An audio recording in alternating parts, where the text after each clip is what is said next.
പിതാവിൻ്റെയും പുത്രൻ്റെയും പരിശുദ്ധാത്മാവിൻ്റെയും നാമത്തിൽ ആമേൻ. എന്നെ ശ്രവിച്ചുകൊണ്ടിരിക്കുന്ന ലോകമെമ്പാടുമുള്ള മാതാപിതാക്കളെ, സഹോദരങ്ങളെ, സുഹൃത്തുക്കളെ, കൊച്ചുരശ്യ സ്പിരിച്വൽ സെൻ്ററിന് വേണ്ടി നിങ്ങൾ നൽകിക്കൊണ്ടിരിക്കുന്ന എല്ലാ പ്രോത്സാഹനങ്ങൾക്കും പ്രത്യേകം എല്ലാവർക്കും നന്ദി അർപ്പിക്കുന്നു. നമ്മൾ സൈക്കോളജിയിലൂടെ അല്ലെങ്കിൽ മനഃശാസ്ത്രത്തിലൂടെ ഒരു തീർത്ഥയാത്ര നടത്തിക്കൊണ്ടിരിക്കുകയാണല്ലോ. ഇത് 10ാമത്തെ ക്ലാസ്സാണ്. കഴിഞ്ഞ 9 ക്ലാസ്സുകളും കേട്ടിട്ടില്ലാത്തവര് കേൾക്കണമെന്ന് അഭ്യർത്ഥിക്കുകയാണ്. നമ്മൾ മനഃശാസ്ത്രം അഥവാ സൈക്കോളജി ആരംഭിച്ചത് തന്നെ ഒരു ആമുഖത്തോടെയാണ്. ആമുഖം വളരെ പ്രധാനപ്പെട്ടതാണ്. പിന്നീട് എന്താണ് വ്യക്തിത്വം എന്ന് നമ്മൾ മനസ്സിലാക്കി. തുടർന്ന് വ്യക്തിത്വ വൈകല്യങ്ങൾ എന്താണെന്ന് മനസ്സിലാക്കി. ഒരാളുടെ വികാരങ്ങളെയും ചിന്തകളെയും പെരുമാറ്റങ്ങളുടെയും ക്രമമായിട്ടുള്ള നിലനിൽക്കുന്ന അവസ്ഥയാണ്, കൺസിസ്റ്റൻ്റ് ആയിട്ടുള്ള അവസ്ഥയാണ് വ്യക്തിത്വം എന്ന് പറഞ്ഞു. ഇനി പെരുമാറ്റങ്ങളും ചിന്തകളും വികാരങ്ങളും ഏറിയും കുറഞ്ഞു നിൽക്കുമ്പോഴുണ്ടാകുന്ന പ്രകടനങ്ങളെ ആണ് വ്യക്തിത്വ വൈകല്യങ്ങൾ എന്ന് പറഞ്ഞു. വ്യക്തിത്വ വൈകല്യങ്ങൾ 10 തരത്തിലുണ്ട്, 3 ഗ്രൂപ്പുകളിലായിട്ടെന്ന് പറഞ്ഞു. 1ാമത്തെ ഗ്രൂപ്പ് നമ്മൾ മനസ്സിലാക്കി. 2ാമത്തെ ഗ്രൂപ്പിലെ 3 എണ്ണം നമ്മൾ മനസ്സിലാക്കി.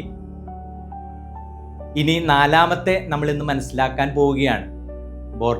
Border line personality disorder, anti social personality disorder, narcissistic personality disorder അഥവാ വികാരങ്ങളിൽ യാതൊരു നിയന്ത്രണമില്ലാത്ത അവസ്ഥ, സമൂഹ നിയമങ്ങളൊക്കെ എപ്പോഴും ലംഘിക്കുന്ന അവസ്ഥ, അല്ലെങ്കിൽ സ്വയം പ്രേമം, ആത്മരതി എന്നുള്ള നാർസിസിസ്റ്റിക് പേഴ്സണാലിറ്റി ഡിസോർഡർ അഥവാ വൈകല്യം എന്ന് പഠിച്ചു.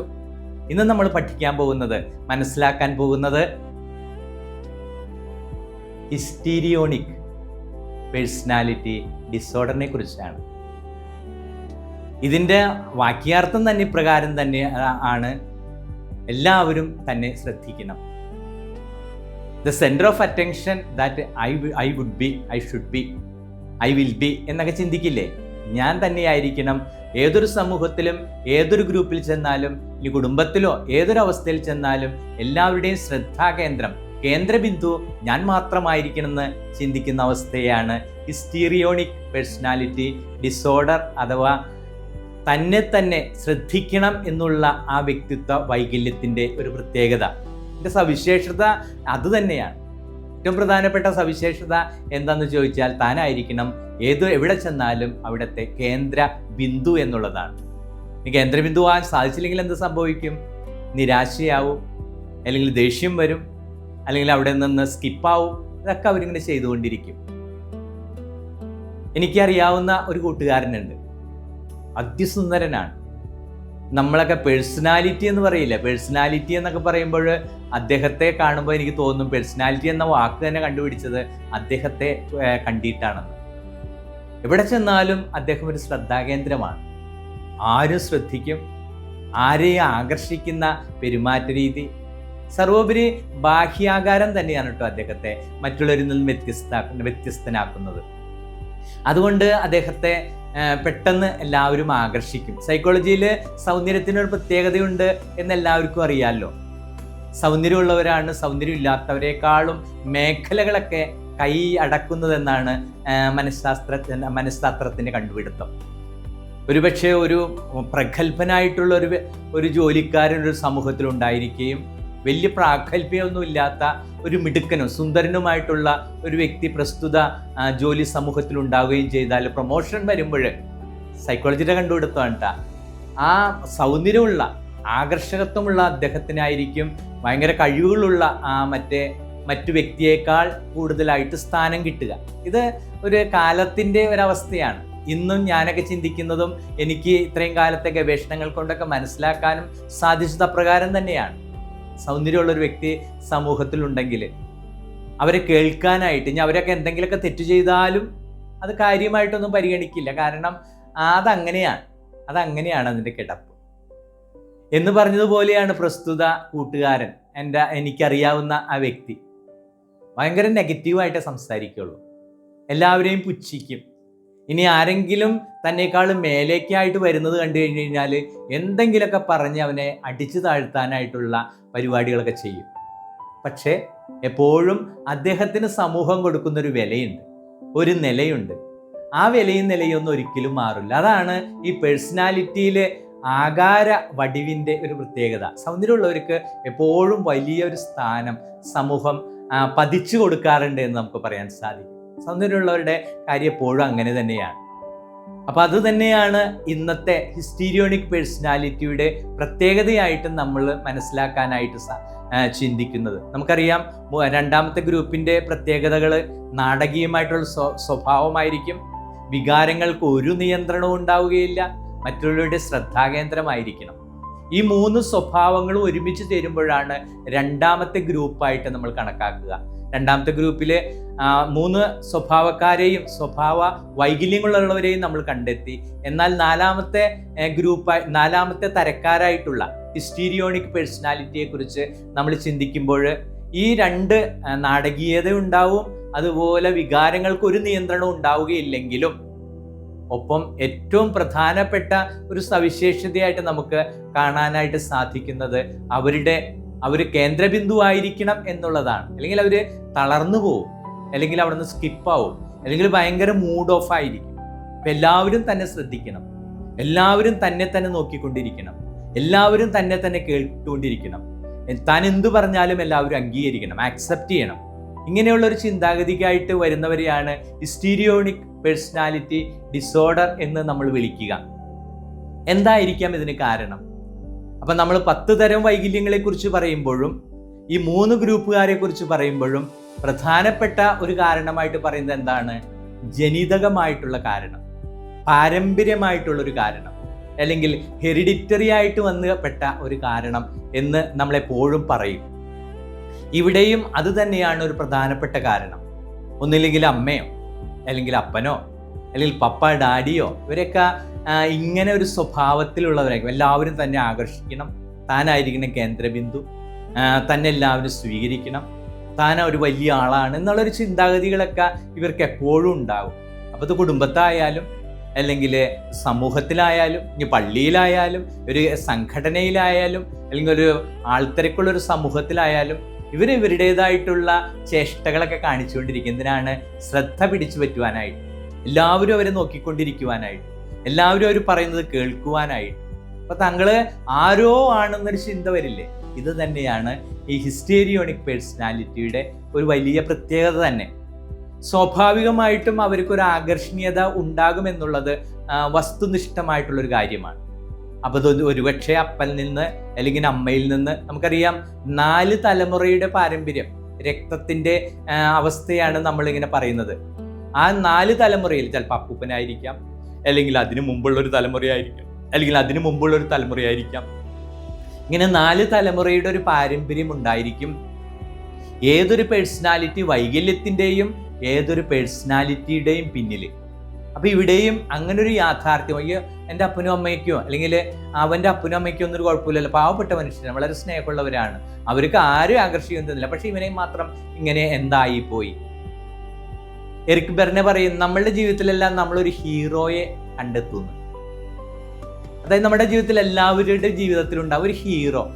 ചിലപ്പോൾ അപ്പനായിരിക്കാം, അമ്മയായിരിക്കാം, അങ്കിളായിരിക്കാം, ആൻറ്റി ആയിരിക്കാം. ഈ ഹീറോയെ നമ്മൾ തിരഞ്ഞെടുക്കുന്നത് എപ്പോഴാണ്? എറിക് ബെർനെ എന്ന ശാസ്ത്രജ്ഞൻ പറയുന്നത് പ്രകാരമാണ്. അത് നമ്മുടെ ചെറുപ്രായത്തിലാണ്, 4 വയസ്സിന് മുൻപാണ്. ഈ 4 വയസ്സിന് മുമ്പുള്ള ആയിട്ടുള്ള പ്രത്യേകത എന്താണ്? നമ്മളൊരിക്കൽ ചർച്ച ചെയ്തതാണ്. 4 വയസ്സിന് മുമ്പ് നമുക്കങ്ങനെ റീസണിങ് ഒന്നുമില്ല. അതായത് ഞാൻ എന്തുകൊണ്ട് അദ്ദേഹത്തെ ഹീറോ ആക്കി തിരഞ്ഞെടുക്കുന്നു എന്നതിന് അദ്ദേഹത്തിന് കാരണങ്ങളൊന്നുമില്ല. പക്ഷേ 4 വയസ്സാകുമ്പോഴേക്കും എറിക് ബെർനെ പറയുന്നതനുസരിച്ച് അവൻ്റെ ജീവചരിത്രം എഴുതും. പിന്നെ കുറച്ച് ക്രമീകരണങ്ങളൊക്കെ വരുത്തും. 12 വയസ്സിലുള്ള കാലഘട്ടത്തിൽ 13ാമത്തെ വയസ്സിൽ തുടങ്ങി ജീവിക്കുന്നതാണ് ഓരോരുത്തരുടെയും ജീവിതം. ജീവചരിത്രം എഴുതിയ ആ കാലഘട്ടം അത് റീസൺ ഇല്ലാത്തൊരു കാലഘട്ടമായിരുന്നു. അപ്പോൾ അതുകൊണ്ട് ഒരാൾ ഇങ്ങനെ പെരുമാറുന്നതിൻ്റെ കാരണം, അല്ലെങ്കിൽ ഒരാൾക്ക് ഒരു പ്രത്യേക വൈകല്യമുള്ളതിൻ്റെ കാരണത്തെക്കുറിച്ച് നമുക്ക് പെട്ടെന്ന് മനസ്സിലാക്കാനായിട്ട് സാധിക്കുകയില്ല.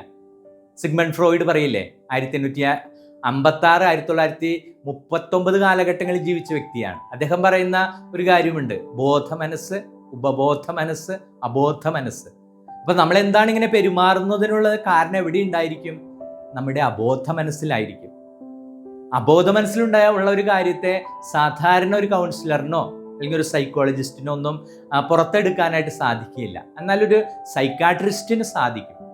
നമ്മുടെ സിഗ്മണ്ട് ഫ്രോയിഡ് ഒരു ന്യൂറോളജിസ്റ്റൊക്കെ ആയിരുന്നുകൊണ്ട് അദ്ദേഹത്തിന് എളുപ്പമായിരുന്നു. അദ്ദേഹത്തിൻ്റെ സ്വപ്ന വിശകലനം വളരെ പ്രസിദ്ധമായിട്ടുള്ള ഒരു തീം തന്നെയാണ്. അപ്പം അദ്ദേഹമാണ് അബോധ മനസ്സിനെ കുറിച്ച് പറയുന്നത്. അപ്പം നമ്മുടെ സ്വഭാവ രീതികളെ കുറിച്ച് പറയുന്നത് ഒരു വലിയ ഐസ് ട്യൂബ് അതിങ്ങനെ വെള്ളത്തിൽ താഴ്ന്നു കിടക്കുകയാണ്. അപ്പം ഈ വെള്ളത്തിൽ താഴ്ന്നു കിടക്കുമ്പോൾ ഇതിൻ്റെ മുകൾ ഭാഗം എത്രത്തോളം ഉണ്ടാകും? ഒരു 20% ഉണ്ടാവുകയുള്ളൂ. അത് കഴിഞ്ഞ് ബാക്കി എല്ലാം അടിയിലാണ്. അപ്പോൾ നമ്മൾ ഒരു ഐസ് ട്യൂബിനെ കണ്ടു കഴിഞ്ഞ് കഴിയുമ്പോൾ വെള്ളത്തിൽ കിടക്കുന്ന കണ്ടാൽ അയ്യോ അത് ഇത്തിരിക്കോളം ഉള്ളുവല്ലോ എന്ന് വിചാരിക്കും. പക്ഷേ താഴേക്ക് ഒത്തിരിയുണ്ട്.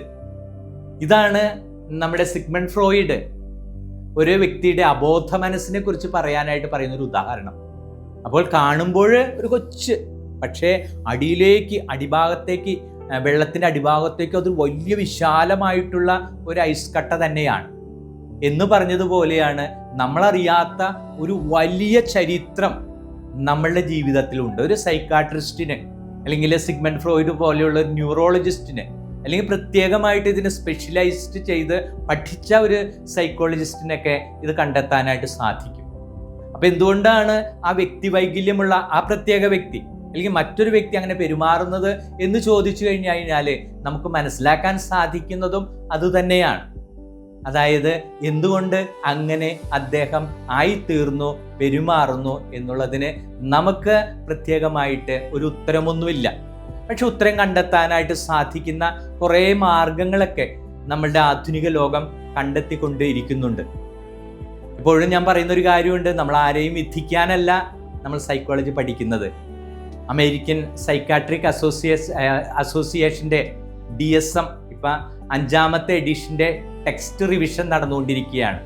1952 മുതലുള്ള ഒരു സൈക്കാട്രിസ്റ്റ് അല്ലെങ്കിൽ സൈക്കോളജിസ്റ്റിൻ്റെ ഒരു ടെസ്റ്റിംഗ് മാനദണ്ഡമാണത്, ഡയഗ്നോസ്റ്റിക് ആൻഡ് സ്റ്റാറ്റിസ്റ്റിക്കൽ മാനുവൽ.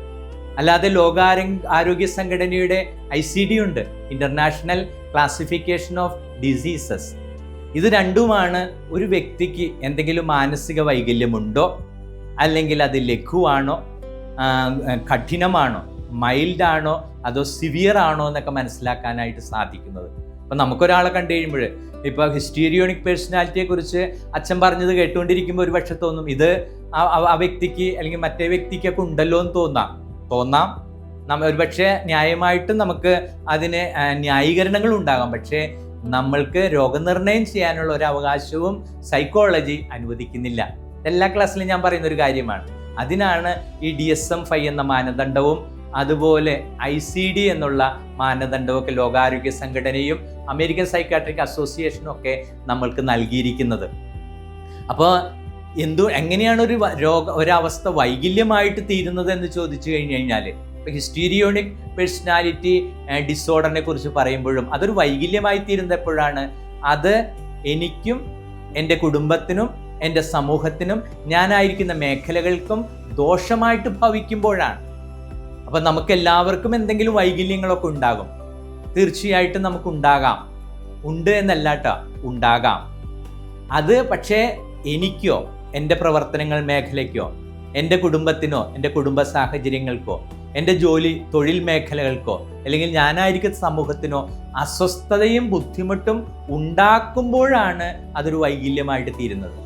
അപ്പം നമ്മൾക്ക് വൈകല്യത്തെയും വ്യക്തിത്വത്തെയും വളരെ വ്യക്തമായിട്ട് മനസ്സിലാക്കാനായിട്ട് സാധിക്കണം. അവനാ കുറവുണ്ട്, ഇവൾക്ക് ആ കുറവുണ്ടെന്നൊക്കെ പറയുമ്പോൾ ആ കുറവ് ആ വ്യക്തിയിൽ ഒതുങ്ങി നിൽക്കുകയാണ്. മറ്റുള്ളവർക്ക് അല്ലെങ്കിൽ അവരുടെ പ്രൊഫഷനായിരിക്കുന്ന ഒരു മേഖലയ്ക്കും യാതൊരു ബുദ്ധിമുട്ടും ഉണ്ടാക്കുന്നില്ലെങ്കിൽ അതൊരു വ്യക്തിത്വ വൈകല്യമേ അല്ല. അതാണ് നമ്മളെല്ലാവരും എപ്പോഴും മനസ്സിലാക്കിയിരിക്കേണ്ടത്. വ്യക്തിത്വ വൈകല്യമാകുമ്പോൾ അത് എല്ലാവർക്കും അസ്വസ്ഥത ജനിപ്പിച്ചുകൊണ്ടിരിക്കും. അപ്പം ഞാൻ എന്ന വ്യക്തി അല്ലെങ്കിൽ എൻ്റെ സഹോദരൻ, എൻ്റെ കൂട്ടുകാരൻ, എൻ്റെ കുടുംബം, എൻ്റെ മാതാപിതാക്കൾ, എൻ്റെ സഹോദരങ്ങൾ, എൻ്റെ തൊഴിൽ മേഖലയിലുള്ളവർ, ഇവരിൽ ആരില്ലെങ്കിലും ഒരു പ്രത്യേകമായിട്ടുള്ള വൈകല്യം, ഒരു പ്രത്യേകമായിട്ടുള്ള പോരായ്മ, കുറവ്, ഇത് ആ സമൂഹത്തിന്, ആ തൊഴിൽ മേഖലയ്ക്കോ കുടുംബത്തിനോ അല്ലെങ്കിൽ എൻവയൺമെൻറ്റിനോ സാഹചര്യങ്ങൾക്കൊക്കെ അത് ബുദ്ധിമുട്ടും അസ്വസ്ഥതകളൊക്കെ ഉണ്ടാക്കുന്നുണ്ടെങ്കിലാണ് അതിനെ വൈകല്യം എന്ന് പറയുന്നത്. അപ്പോൾ നമ്മൾ 10 തരം വൈകല്യങ്ങളുണ്ടെന്ന് പറഞ്ഞു. അതിൽ ഒന്നാമത്തെ ഗ്രൂപ്പിൽ 3 നമ്മൾ പഠിച്ചു. രണ്ടാമത്തെ ഗ്രൂപ്പിൽ ഇന്നത്തെ 4 നമ്മൾ പഠിച്ചു കഴിഞ്ഞു. അപ്പോൾ ഇതിലൂടെ നമുക്കൊരു കാര്യം മനസ്സിലാക്കാം. ഇനി മൂന്നാമത്തെ ഗ്രൂപ്പിലെ 3 തരക്കാരെ കുറിച്ച്, 3 വ്യക്തിത്വ വൈകല്യങ്ങളെ കുറിച്ച് നമുക്ക് പഠിക്കാനുണ്ട്. അപ്പോൾ ഓരോ പ്രാവശ്യം നമ്മൾ ഓരോ ക്ലാസ് കേൾക്കുമ്പോഴും അതിൻ്റെ കൺക്ലൂഷൻ എടുക്കുന്നത് എപ്പോഴും ഇപ്രകാരമാണ്: നമ്മൾക്ക് ഒരാളെയും വിധിക്കാനായിട്ട് യാതൊരു അവകാശവും സൈക്കോളജി അനുവദിക്കുന്നില്ല.